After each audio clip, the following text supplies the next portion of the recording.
इसके बाद अपडेट आ रही है वो आ रही है सिकंदर रजा के हवाले से। तो सिकंदर रजा जो T10 छोड़ गए हैं भाई, क्या स्टोरी है ये? देखिए, पाकिस्तान और जिम्बाब्वे और श्रीलंका की ट्राई सीरीज होनी है। सिकंदर रजा एक ऐसा खिलाड़ी है कि अगर आपको दिल जीतने की बात हो तो शायद इससे बड़ी कोई बात नहीं हो सकती। वो जिम्बाब्वे के लिए खेलता है, लेकिन आप उस बंदे की लॉयल्टी चेक कीजिए। अब ये खबर आई है कि आपको पता है कि अभी जो मिड ऑफ नवंबर है, नवंबर के आखिरी 2 हफ्तों में T10 लीग खेली जानी है, वहां पर इनका नाम था। अब जिम्बाब्वे तो फ्री थी, जिम्बाब्वे ने तो कोई इंटरनेशनल सीरीज खेलनी नहीं थी, जिम्बाब्वे बिल्कुल फ्री थी।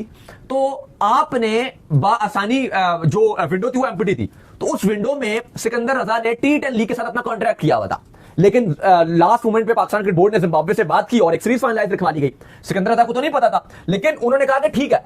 वो ये भी कह सकते थे जिम्बाब्वे क्रिकेट बोर्ड को कि यार मेरा तो कॉन्ट्रैक्ट था, आपकी तो सीरीज नहीं थी। ये कौन सी क्रिकेट बोर्ड होता है कि एक हफ्ता पहले सीरीज या 2 हफ्ते पहले बता देगी जी हमारा मैच आ गया है। ये तो हम आपस में खेलना तो आप रखवा सकते हो, इंटरनेशनल्स के तो आपके कैलेंडर सालों साल महीनों से फाइनलाइज होते हैं और तभी आप अपने लीग से कॉन्ट्रैक्ट भी रखते हो। लेकिन सिकंदर रजा ने T10 को मारी लात और उन्होंने कहा कि भाई मैं पाकिस्तान के अगेंस्ट और जो श्रीलंका के अगेंस्ट ट्राई सीरीज होगी मैं जाऊंगा नेशनल ड्यूटी पर। तो वाकई ये उन्होंने बड़ा अच्छा काम किया और जिम्बाब्वे के स्क्वाड के अंदर ये रहेंगे। प्लस इस T10 में बात करें तो काफी सारे एक्शन में दिखाई देंगे। कोयटा की भी टीम है, मोहम्मद आमिर भी एक्शन में दिखाई देंगे और भी आपको काफी सारे स्टार्स देखने को मिलेंगे। खैर इसके बाद जो अपडेट आ रही है वो आ रही है PSL की 2 नई टीम्स के हवाले से। तो ये क्या अली तरीन साहब ने जो पेश किया है वैल्यूएशन के हवाले से, क्या कहानी है ये? देखिए, अली तरीन ने ऑलरेडी बताया कि उन्होंने PSL की स्ट्रेटजी बताई है कि किस तरह से पाकिस्तान क्रिकेट बोर्ड की जो फ्रेंचाइजीज है वो सारी प्रॉफिट भी कमा सकती हैं और किस तरह से एक अच्छे तरीके से PCBs को इंप्लीमेंट करे। वो आपको फिर बताएंगे, आज थोड़ा सा टाइम कम है, डिटेल में आपको बताएंगे।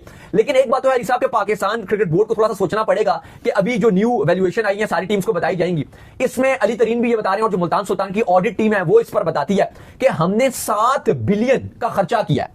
जो जितने भी ईयर अगर आप पिछले 6-7 साल जो उनके पूरे टाइम के एंड ईयर के जो उन्होंने अपनी फ्रेंचाइज ली हुई है, 7 अरब रुपए से कुछ ज्यादा उन्होंने खर्चा किया। और जो उनकी कमाई हुई है PSL से वो हैरान कौन है, टोटल 1.5 अरब कमाई हुई है।